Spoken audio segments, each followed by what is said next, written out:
that's one way to get a data frame. One way is to enter all of that data by hand. Now, of course, I can enter, 4 names, 4 ages, and 4 cities. Not that big of a deal. But if I have 10 million lines of code or data, or even 100 lines of data, that's a terrible task that nobody wants to do. And you're likely to get a very high rate of failure, or just, I forgot a comma somewhere, so now the whole thing won't import properly. That's not good. So how do we get this? We can use Pandas data import and export to make our lives a lot easier.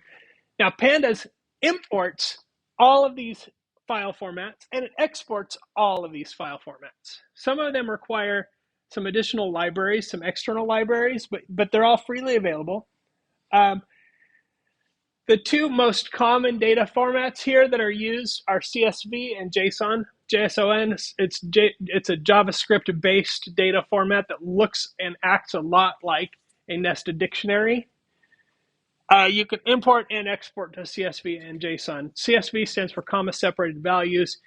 That it's really easy to take an Excel file and save it as a CSV, and then you can import that very easily. You can also import and export Excel files, although that's proprietary. Microsoft owns the Excel format.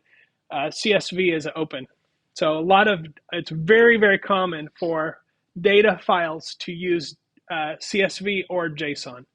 Very, very common. In fact, lots of our systems here at BC use those file formats to import and export data. Our systems that run our administration and our everything from financial aid to class registration uses those data formats on occasion. So it's really common. So rather than do things this way, what we might want to do is load a data file. Let's go back here, and we will, well, let's see. I'm going to delete these and start over. Import Pandas as Ph.D. And so I don't have to retype a bunch of code. I've got a CSV file that's got the address here. I think it's 1 dot because I think it's a subfolder of this one. And then I'm giving that file name or that path to the pd.read CSV, and you can see it turns it into a data frame and then prints the data frame.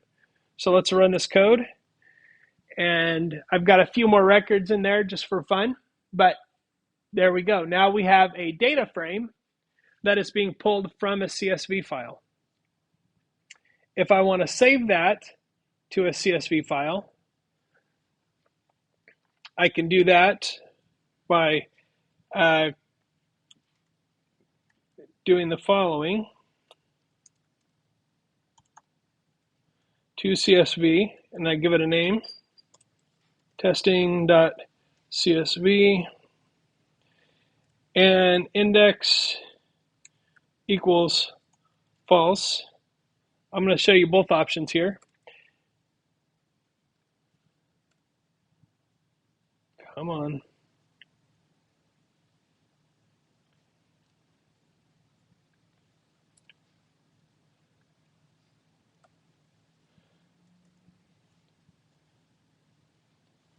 It's not liking it, but if I do that, testing.csv, oh, there it is.